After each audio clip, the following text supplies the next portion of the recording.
Welcome back, everyone. We are going to stick to the fast pace that we have so far. We are 10 minutes ahead of schedule. Ultimately, the tiebreaker put us pretty much back on the program for tonight.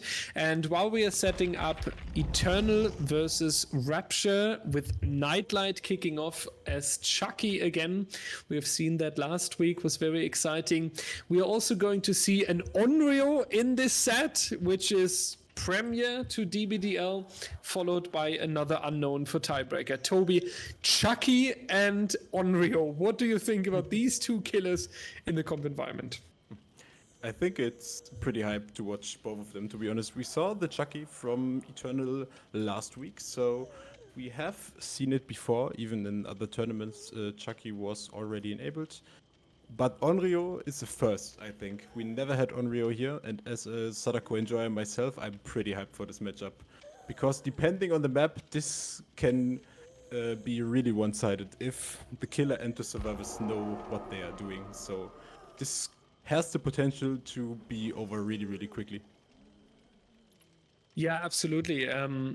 Onryo, someone who, I mean, the big advantage is here for Rapture, same as for Eternal with Chucky, I guess. Both killers are really not in the normal repertoire of the teams. Like, for example, when there's a Demogorgon being picked, a nurse being picked, a lot of teams will say, yeah, another demo, another nurse, we can handle that. When you hear that a Chucky is picked or there's an Onryo being picked, you really don't say, yeah, we can handle that. You really say, oh, we should look into that killer in the comp environment. We should cook something. And this is why I like this match so much. Now, ladies and gentlemen, and Tobi, what if I tell you that it's not only about these two killers being very unique and potentially cooking something? What if I also tell you that one of the most known players on Rapture, Ryan, was with Nightlight in Team Agony many years ago when they were the legends of comp. So it's also going to be a showdown between these two guys. I love rivalries because it changes the dynamic of the matchups so much, because the players are not only playing for the win, but also because they want to show off and brag against their fellow teammates, and this is changing the dynamic, and I totally love it. Some banter is always good for the environment and makes playing a lot of fun, I think. But I'm pretty hyped about both of these matchups because they are pretty unusual. I mean, how often do you see, when you queue for a normal pub match, how often do you see an Onryo? I think it's like 2% pick rate, maybe 3%. So it's quite rare. And when do you scrim Onryo? This has the potential to be pretty volatile. Absolutely. I'm also hyped to see which maps they were picking for Chucky and Onryo, because with very unique killers usually comes a unique map pick. As we stated last week, Catalyst against Elysium, they were playing Trickster on RPD, and we have seen a map can really throw someone over with something unexpected, with the strategies that are linked to the map, some advantages that apply to one side or the other. So it is exciting. While we are almost loading in here potentially for the prediction, Eternal, I don't think we need to introduce their potential. They have won Season 9.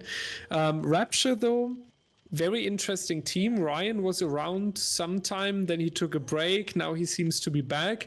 Very known players on his team as well. For example, Flix, a very known guy as well in the comp scene. Do you think they are ready to at least take a set here, or will it be a clean Eternal 2-0? I almost expect Eternal to go 2-0 here, but on the other hand, it is an Onryo pick for Rapture. And I don't know if Eternal is prepared for the Onryo and the map the Onryo is played on, which will not be revealed quite yet. But I think if Eternal is prepared, they should be able to 2-0 this matchup. But it all depends on execution in the Onryo set. The Chucky match should be favored for Eternal, as they had a good showing last week. And they are known for their Chucky performances also in the last month. but the Onryo is a complete new territory. And yeah, let's see whether they can execute on that. Otherwise, we will have another unknown set with a lot of unknown wordplay, I think. And there would be so much of unknown aspects in this case when we go into the unknown set. But the players are pressing ready in the background. Ryan, Crow, Fasty, and Flix are on the survivor side for Team Rapture. And Nightlight, the one and the only, is on the killer here for Team Eternal. While we're also waiting, why not taking the short chance to make a shout out, first of all, to Vulpes and to Ala6, the two artists that are doing everything that you are seeing on the screen. Ala6 with the wonderful render that you can see during the breaks with the survivors in the forest. In case you're looking for a picture for yourself or any artworks, I heard that Ala6 is taking commissions. You can find her on our Discord server, on Twitter, on Discord. So just Ala_6 and you will find her.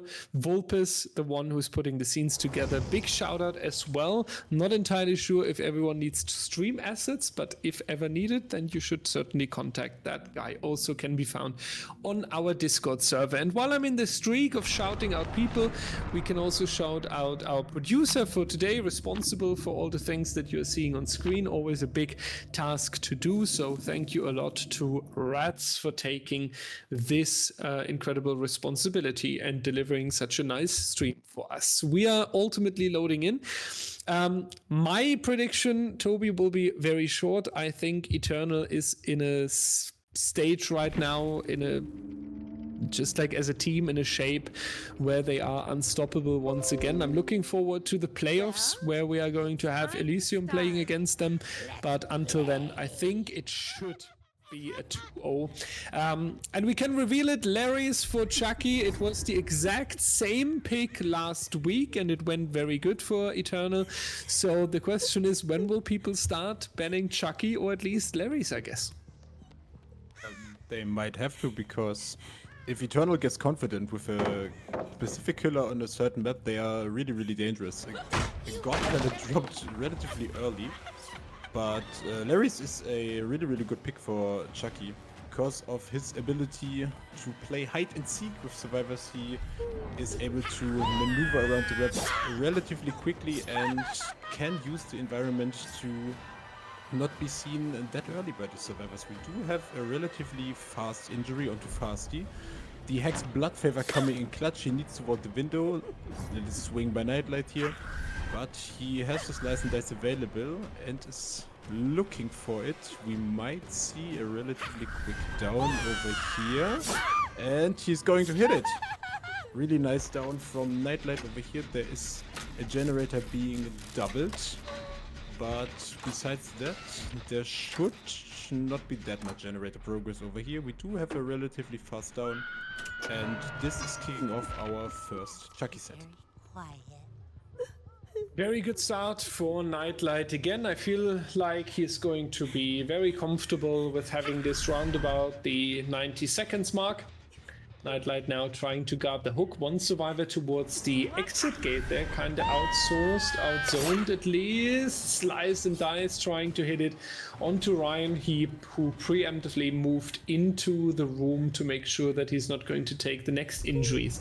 That shows us though that two survivors of Team Rapture are close around the hook, currently not working on the generators, and this is telling Ryan that the third survivor is located on the far away corner of the Larry's Institute. So he knows at the moment where pretty much all survivors are located. He tried to do that, Slice and Dice, blocks Ada a little bit, and that was a very interesting graphic design by Behavior, but I guess we are all back to normal. Vasti now taking some distance here, moving away from the hook. And Tobi, I think the strategy is clear. Elimination as quick as possible. Absolutely. And Nightlight is really on track for the elimination. This unhook looked pretty funky, to be honest. We do see the second generator being repaired in the distance.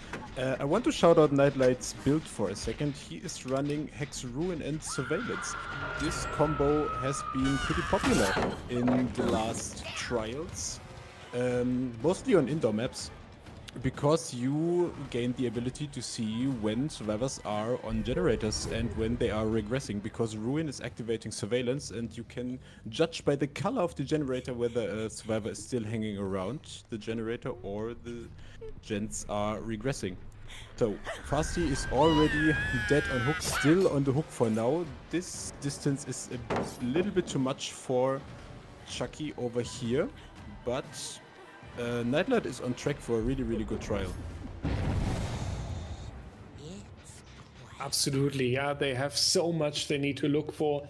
Flix injured, Ryan injured, Vasti needs to be off the hook here. Nightlight expecting someone to be here, maybe even surprised that no one is around and no one is trying to save Fasti here. Should be done very soon though, because you really don't want to have the elimination into the 3v1, though Crow is successfully blocking Tiffany, which is a very nice move that is going to be the trade, but the trade that you really like to have, because for Vasti it would be 2 minutes and 20 seconds of hang time. Vasti now with the life trying to move even further here, yet the slice and dice immediately catching up. Nightlight not joking around, no mercy, elimination coming through on 2 gens remaining. The other survivors busy on a regressing generator and on the pickup, so there is nothing too crazy that Rapture has as an answer right now. And we still have all of our Hex Totems intact. The survivor team did not manage to even cleanse the Undying. We still have Ruin and Blood Favor. We have 2 injured survivors, 1 already eliminated, 2 more generators to go. The setup for Nightlight is pretty good. We do have the down onto Flix. He decides not to pick up immediately because he wants to disrupt the heal onto Crow, but he might be a little bit too late. Yeah, we see the heal, not the hill. The heal is getting finished over in the distance, and he's scouting for a potential new victim. Flix recovering in the corner, but we do find Crow over there next to this pellet. Oh, this hit was really good by Nightlight. The Flix are on point today. I think he missed only 1 slice and dice so far, and he might return to Flix now, because this is where Ryan might be headed. Yeah, we do see the pickup over at the left side of our screen. Let's see how Nightlight will be able to snowball this towards the end.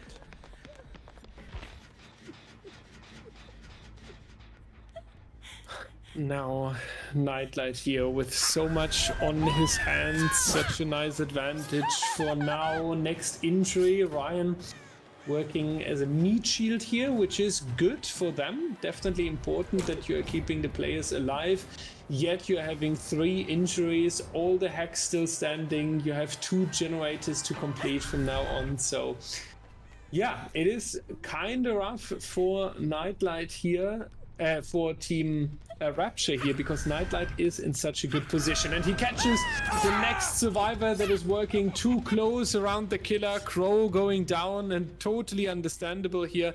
Nightlight not even opting to go into the hook stage immediately, instead checking out if there's an injured survivor nearby, so really like that. Yeah, we will see the slugging game for quite a while now, because all survivors are injured and there's no point in picking up Crow there and hooking him. Nightlight will be able to put much more pressure onto the survivor team if they have to constantly rotate around the map to pick themselves up. All survivors are standing at the moment, but Nightlight is on the chase. Ada and Ace should be in the area here because they got picked up. He's waiting with a slice and dice. Can he make this corner? No. The Ada is doing a really good job on juking Nightlight around this part of the map, so the other survivors might be able... Oh, this was a good hit. The other survivors might be able to get some generator progress done. Otherwise, this will be pretty critical. Oh, they opt to heal. Ruin is still going, so the generator progress on the remaining generators should be close to 0.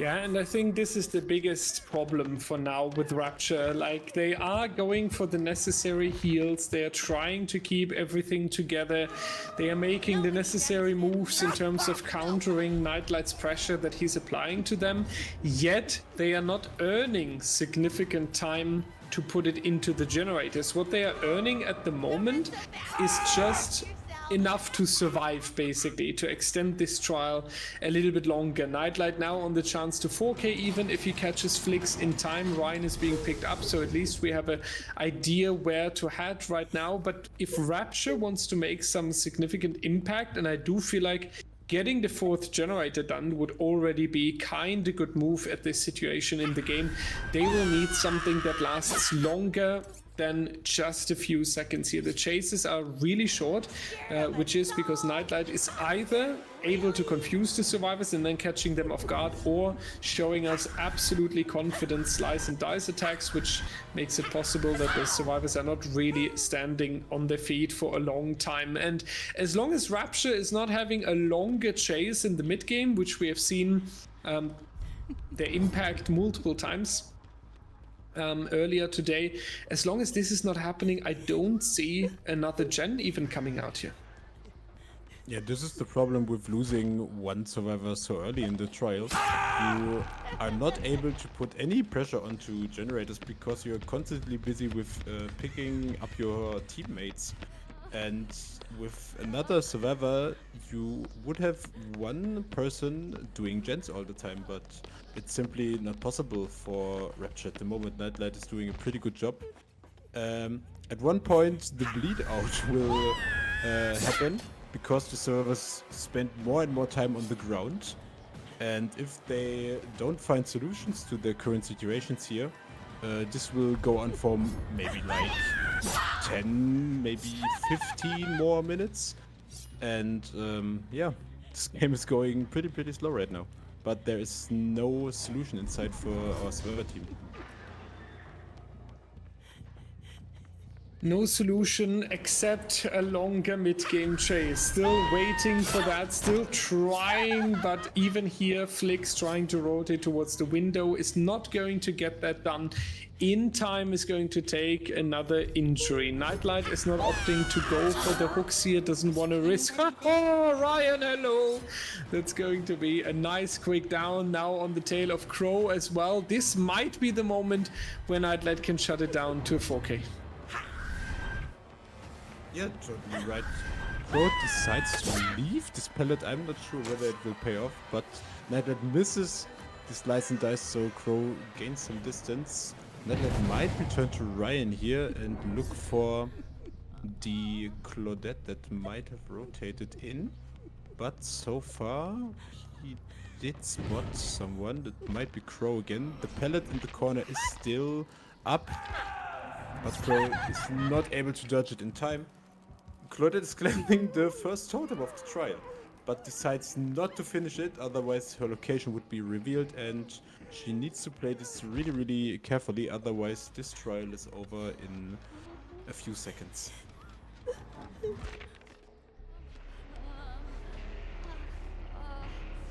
Flix has to carry it through here with a lot of responsibilities on the shoulder. Flix is therefore picking up Crow, and now is the question, where is Nightlight with Tiffany? Are they able to go for it? That has been an unbreakable over there onto Ryan, so this resource is now also gone from the trial. The next time they will not be able to do that anymore, and there we also see the reason why Nightlight is opting to slug here. It is the deliverance that he doesn't want to deal with, where in case he's hooking and then the survivor would use deliverance, you might have more pressure on the survivor side than you would like to ask for. And keep in mind, the first win condition in DBDL are the completed generators, so you don't want to risk anything in terms of survivors having a chance to go for the gens. Crow back on the ground. Flix going to be the next survivor in chase, has shown us earlier nice responsibility and picking up the team. This time it's going to be a relatively quick down, leaving Ryan without Unbreakable and the very hard endgame rescue hero position, I guess. It's definitely a rough spot to be in. Yeah, and both of his teammates are pretty far away from his position right now. I don't know whether he will be... Okay, no. I just wanted to say, I'm not sure whether he will be able to rotate over there, but I think that has been it. Nightlight seems to have a feeling that Ryan is the deliverance player, so he decides to pick up Flix and Crow first. Crow might even bleed out before Nightlight is able to pick him up. He might decide only to wait a little bit for Crow and Ryan to bleed out and then hooking Flix because it would speed up the sacrificial. Oh, I'm missing the English word. You know what I mean. The sacrifice process. So this is what I wanted to say. Yeah.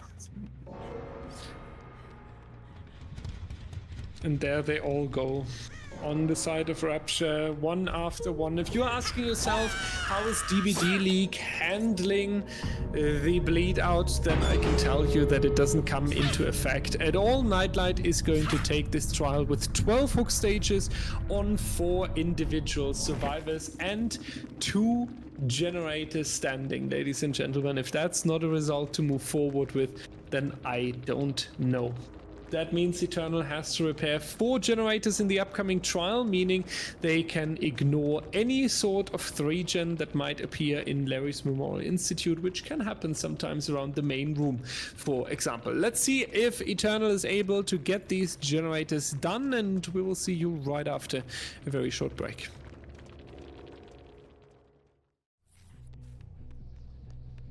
Hello everyone, and welcome back to our second trial with Chucky in the Larry's Memorial Institute. The win condition is clear. Eternal needs to repair 4 generators, as Dyer stated earlier, because Rapture only managed to repair 3 in the previous trial. We do see an immediate cleanse of the Undying Totem, so they are off to a better start than Rapture already. We do see a pretty standard build and a miss slice and dice onto Zaka with a dropped pallet. Let's see how this one plays out. We do not have a survivor in chase right now. Chucky decides to move further on into the map.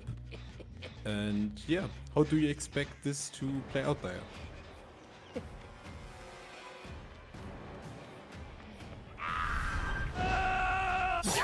That's what you get when you play. I think we might have lost Daya along the way. So, Zaka is injured. We see Fasty still on the chase with the Claudette. Zaka is not able to drop the pallet in time. Daya, have you returned?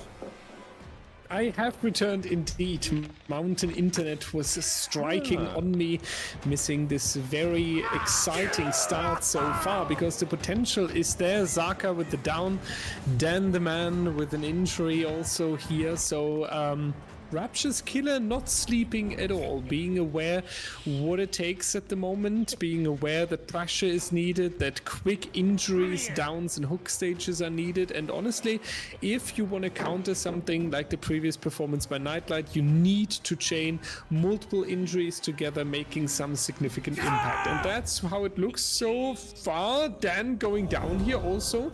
I wouldn't say this is a bad start. This seems to be quite okay for Rapture. Yeah, indeed. We will see a Grim Embrace proc onto the generators. Hex Ruin still intact. That's important for Farsi right here. Otherwise, the pressure for the survivors would be higher across all of the generators. But we do hear the totem is getting cleansed at distance. We do not know yet whether it was Blood Favor or Ruin, but we go for the immediate save. It was Ruin indeed. So we do see a For the People play by Zaka, then back to full health, and Farsi is still going for the Eternal out onto Dan. And we are going to see here that Eternal is taking Vasti much more serious now, dropping the pallets earlier than before, trying to increase the distance, wasting more time from the killer if possible. Dan doing quite a good job here, getting a lot of that distance, making sure by the right turn also that he cannot immediately be sliced and diced. Sacrificing the god pallet seems to be a very nice idea here. Chucky not reaching Dan. Still first generator coming out. Remember everyone, 3 more gens. And they are taking the first set point here on Larry's. And Dan showing us actually not only that, he's also off to a very confident chase so far, taking the injury here, going back towards the pallet that he has dropped earlier, not looping around it though, realizes that he has more time holding W. The further the distance, the more the time loss on the killer side. And this equals generator pressure, because these players can be 100% sure that everyone on their team is currently grinding the gens. Therefore, Dan just holding W into the corner of the map. Generator number 2 is completed, and honestly, if Dan is staying alive a little bit longer, Tobi, then it should be the 3rd gen following as well. Yeah, even with Dan going down here, I think Eternal's gen pressure should be really, really good. We do not see anyone besides Spitz on the gen right here. Kexo and Zaka are rotating around the map. Second hook stage onto Dan, but Dan had a really, really good chase. And I think they left some generators for later. They cleansed runes, so there is not the risk of being regressed, because Chucky was not able to kick one of those generators yet. They might rotate in for a save onto Dan last second, so they can make use of all the time Dan is on the hook.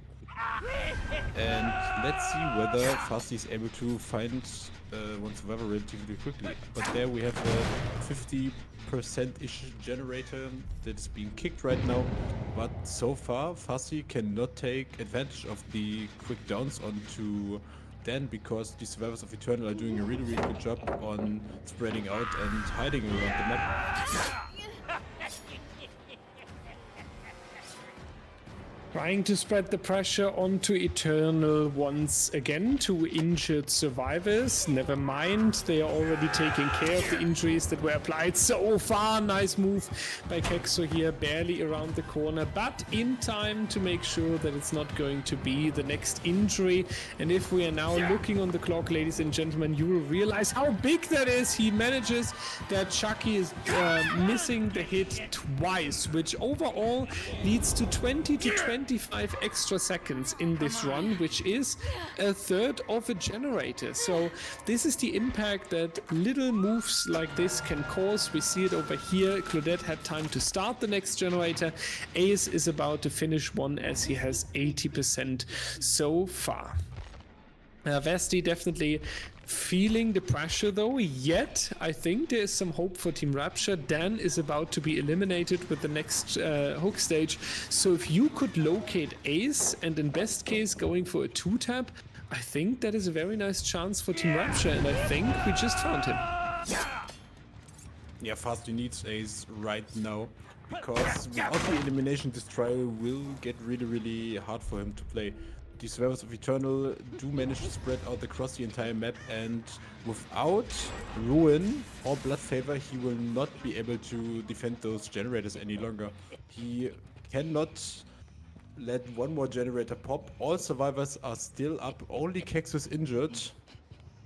This is not looking too good for Fast right now in terms of the win condition. Yeah, he still can finish this try with a nice result, but the remaining generator should be popping any second if we think about the fact that we are playing against Eternal.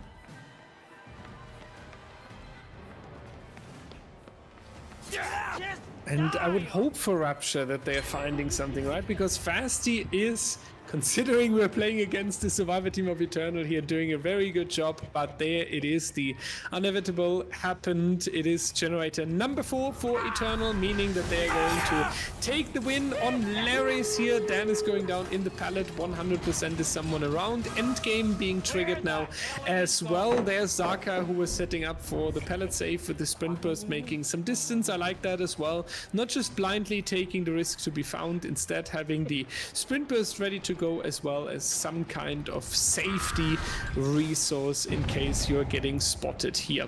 Eternal will move with a lot of confidence into the second set in this best of 3. It's not like Eternal never having confidence, but they will take it against Rapture here. It will be, I believe, a dominant performance in set number 1 and the dominant win, because 100% they are moving quite some survivors out of the door here. Yeah, absolutely. We should see a 4-man out over here. I don't think... But they are already blocking for Zaka. I don't think they will let anyone die here. The door is already prepared, and if they manage to body block here correctly, even with the shorter slice and dice cooldown Chucky got with his latest update, this should not be enough to stop all of the survivors from escaping. Really, really dominant trial from Eternal over here. On the killer side and on the survivor side, let's see whether Rapture can turn it around in their second set. We will see the Onryo after a short break.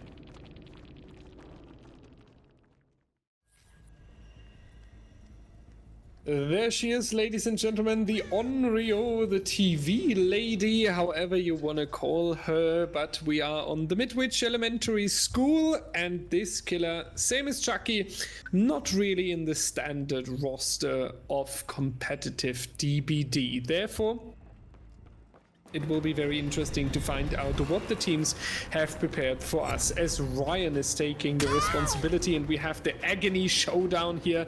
Nightlight and Ryan have played together on the same team multiple years back. They were known as the Legends.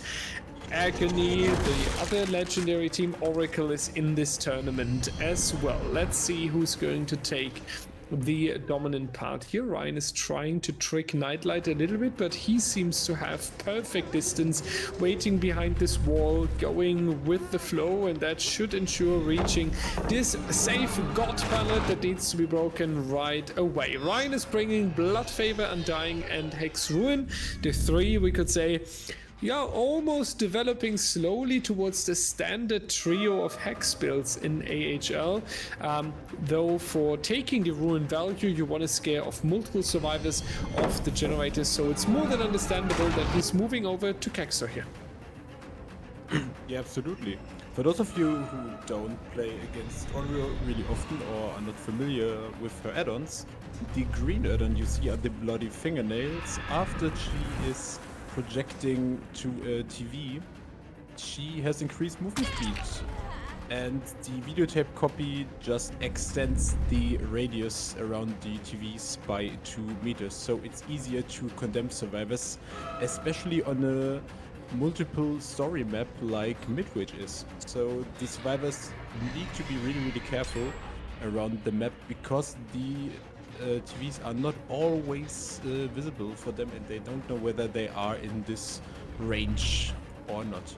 We still have the chase onto Kexo, 1 generator already finished, but no down yet. We do see some progress on the survivors. And yeah. What do you think about Onryo in general in the comp setting? Do you think this can be a good killer in certain scenarios, or is this more like a meme pick? So far, it's a meme pick at least.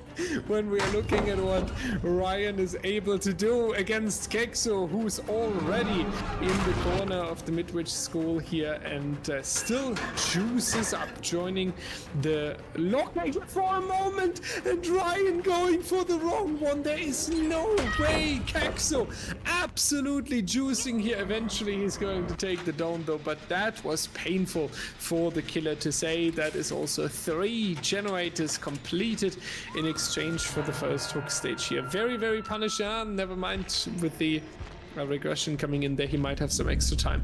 Yet, though, it is not the start that Ryan was hoping for, and we have to note down and decide, Tobi, that this is the pick of Rapture. So we should see a killer that is shining, that is dominant in the early game, and so far it is Eternal having the lead here.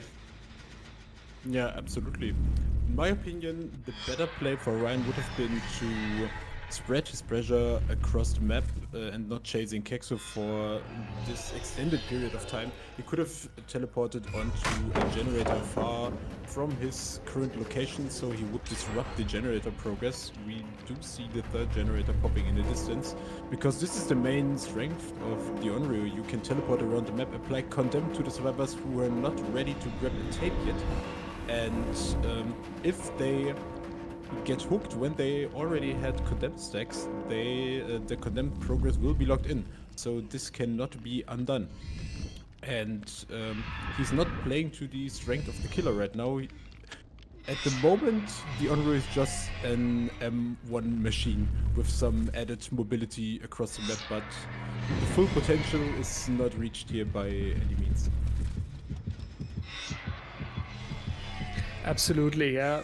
Ryan needs to put up something relatively special here. Nightlight, though, now with the full status pack ready to be eliminated right there. So we have seen, at least on that part, quite some success for the killer. Generator number 4 should be ready to go any second. And if we are finding Nightlight, and that is Nightlight right there. And now, in case anyone is wondering about the scoring, if the killer is able to use the power, may it be the executioner who can quickly just get rid of his survivor, may it be the Onryo with the Mori, may it be earned through a perk such as Devour Hope. It always counts as a normal kill with all hook stages going towards the killer. Though Nightlight is more working like a bait here, dragging Ryan across the map, because obviously he wants the quick elimination onto Nightlight, but in the meanwhile he's certainly forgetting that the generators are being completed. So at this point, Eternal could even happily sacrifice Nightlight in order to just take 3 additional stages, would be 4 overall, and then we would have it, right? So I don't think they would worry too much in case Nightlight is going to be eliminated here. Yeah, we would have 5 stages, I think, because Kexo did go into second hook. Yeah, it would be 5 stages. Spitz is also ready to be murdered right there, but at this current rate, I'm not even sure if Nightlight will even be able, if Ryan will even be able to get one of these survivors, because Kexo can simply body block for his fellow teammates, and Nightlight should be out.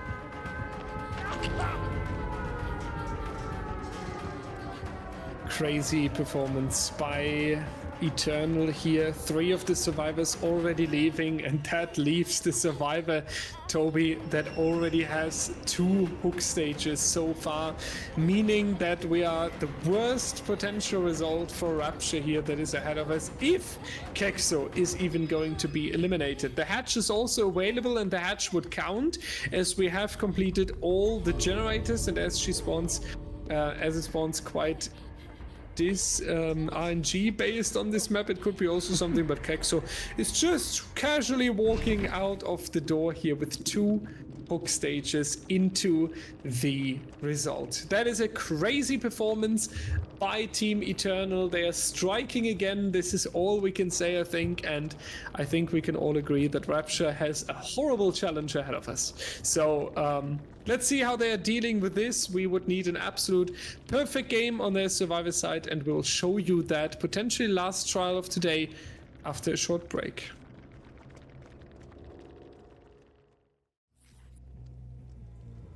Hello there and welcome back to the Midwich Elementary School.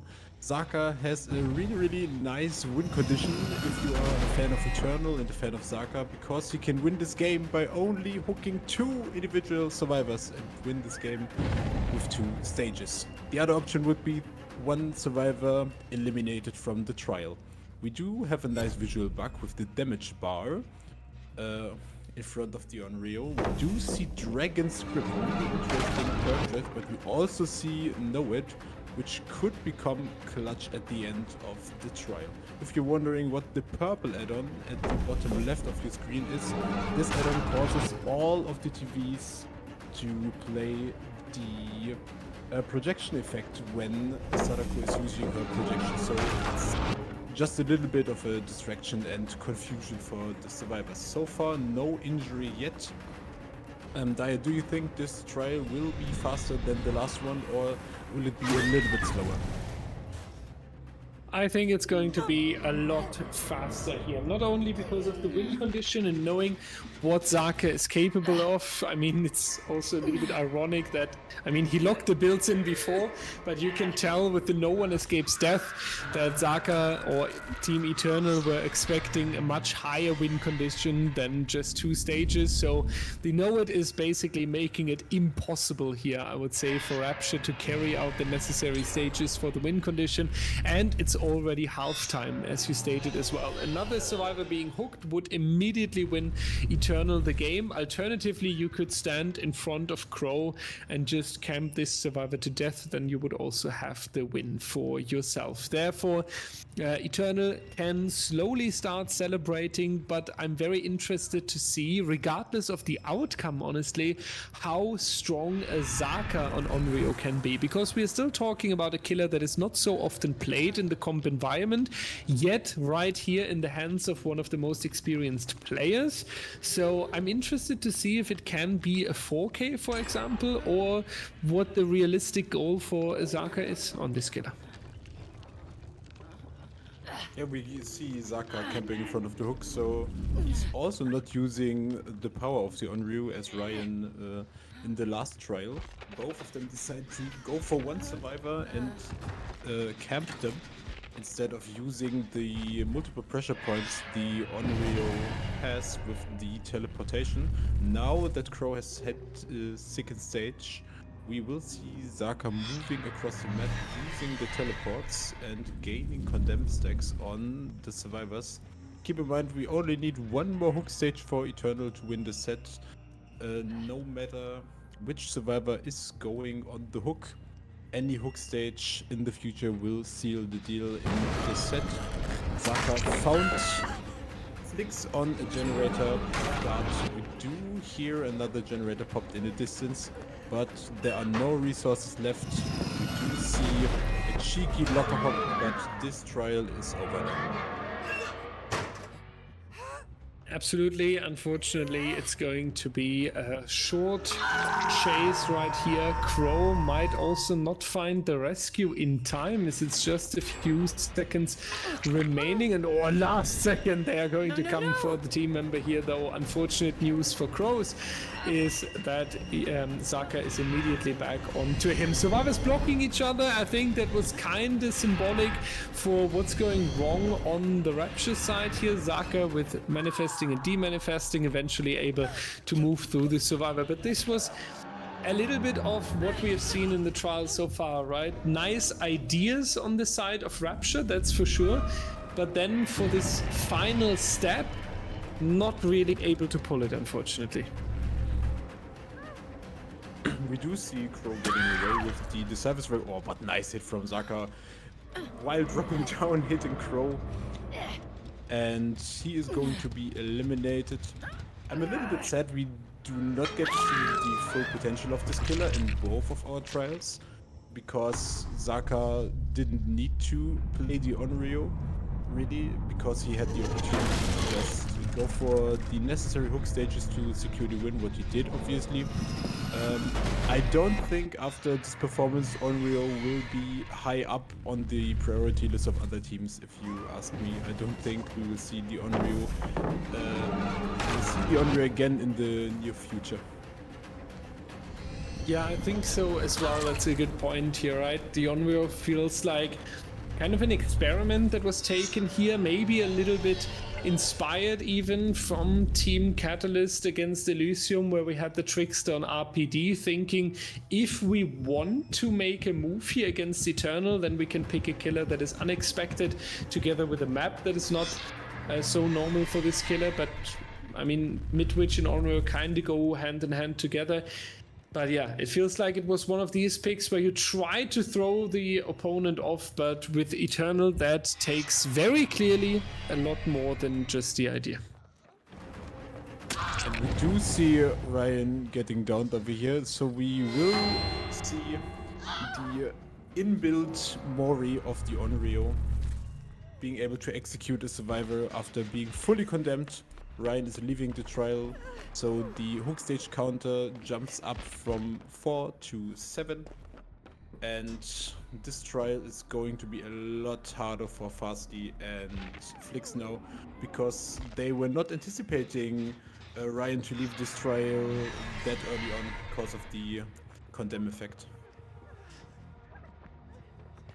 Yeah, unfortunate here for our survivors now that they lost a team member, 2 team members, but one so unexpected and so quick. Flix is also going down, and we also have to hold towards Eternal. They are not even giving mercy in this moment. They are going to roll over Rapture with a 4K here. Zaka making sure that the result is going to be on point here, very well deserved, and he's going to use the TV. Luckily Mac catching that though, because that would have been a very unfortunate, yet for Zaka a very stylish finish to go for that. But I do think Eternal has proven it again. The 2-0 here, not a surprise for us at all. The 2-0 also making clear that they are on the run to take another win back-to-back in DBDLeague.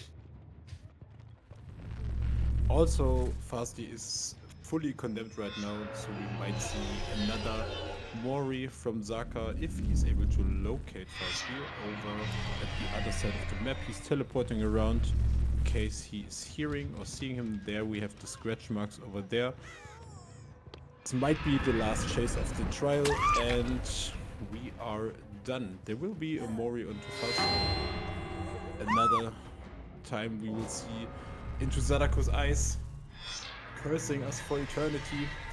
Now we just need to pick up Flix and wrap this up. Yeah, pretty dominant performance by Eternal, if you ask me, in both of our trials. Not only the Chucky set, but also in the Onryo set.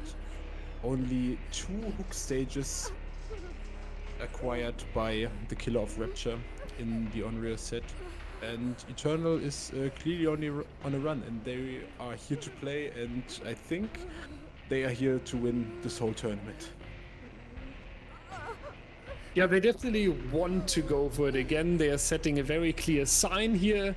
And with this 4K coming in clutch, they are also finishing it in a very nice way. Therefore, ladies and gentlemen, it's time to go a little bit into the overview of what's awaiting you tomorrow. Congrats, first of all, again, towards Eternal and the clear 2-0 here. Tomorrow we are going to have the legends on the table again, starting off with Oracle, the returning legends, and Cynic, the American legends, facing against playing against each other. So that's going to be one hell of a match. Afterwards we are going to see Calamity again. They have to play twice this weekend. Earlier against Kitchase they looked very strong, very coordinated, and they have to take this challenge against Misery. And then to kick it off, we're going to see Elysium against Severance. Severance has also played earlier today and taken the win, so they can just go for a second one as well. Thank you so much to Spoker for casting earlier here today, and obviously Tobi, thank you a lot for being here with me for 2 games today. It was a lot of fun. Thank you so much. Yeah, thank you for having me. It's always a pleasure to cast AHL, DBDL, all tournaments associated. Yeah, thanks again for having me. Watch out in the general chat. I might post some stats after tomorrow's games are concluded. So keep an eye out for that. And yeah, thanks for having me, and see you around.